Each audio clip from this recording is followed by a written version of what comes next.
Have you ever felt like having a really good heart, one that's super open and generous, is the very thing that leaves you feeling the most drained? If you're someone who feels like you give and give and give, well, you're in exactly the right place. Let's get into this. It's a tough feeling, isn't it? It can feel so lonely. You pour all of yourself into people, into relationships, and yet it just seems like you're always the one who ends up with that sting of being hurt. That feeling right there is exactly what we're going to unpack today. So first up, let's talk about what we'll call the giver's dilemma. This is that really tricky spot where having a good heart almost feels like a burden, where your best qualities somehow lead to your own pain. And it usually shows up in a few key ways. It almost always starts here. You just help too much. And it's not like a conscious choice. It's more like a reflex, right?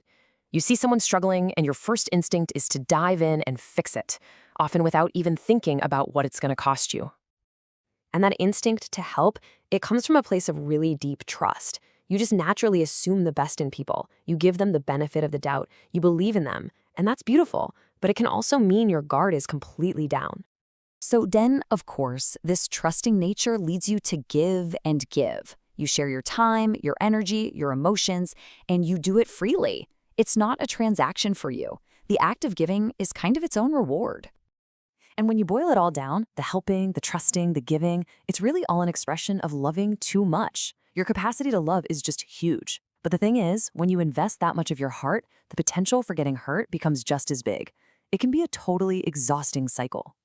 Okay, so this whole exhausting cycle, it brings us to the heart of what we're talking about today, the kindness paradox. Let's look at why your absolute greatest gift can also feel like your greatest challenge. And here it is, laid out plain and simple. It's a double-edged sword.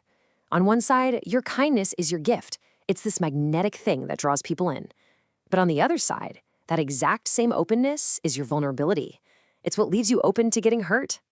So let's actually put a name to this. Let's call it the giver's paradox. It's that state where the very things that make you an amazing person, your generosity, your trust, your love, are also the very things that cause you the most pain. Just being able to name it, that's a huge first step. Okay, but this is where we flip the script entirely, because now we're going to reframe this whole thing. We're going to stop seeing it as a weakness and start seeing it for what it really is, a source of incredible power. This is it. This is the core idea right here. Your real strength isn't about building walls or becoming cynical, no. It's found in your incredible ability to care so deeply. That's your superpower.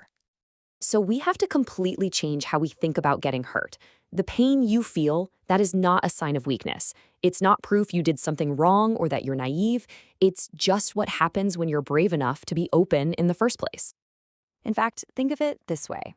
That feeling of being hurt is actually the evidence. It's the proof of your immense capacity to care.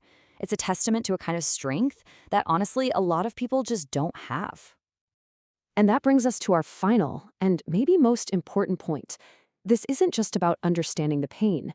It's about affirming why you are so essential to the world. So what's the answer?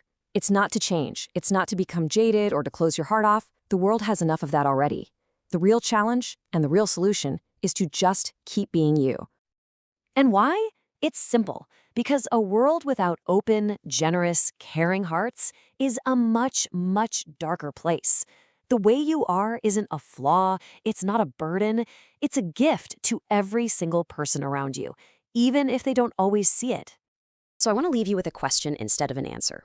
Knowing this, knowing that your ability to care deeply is your greatest strength, how are you going to honor that strength today?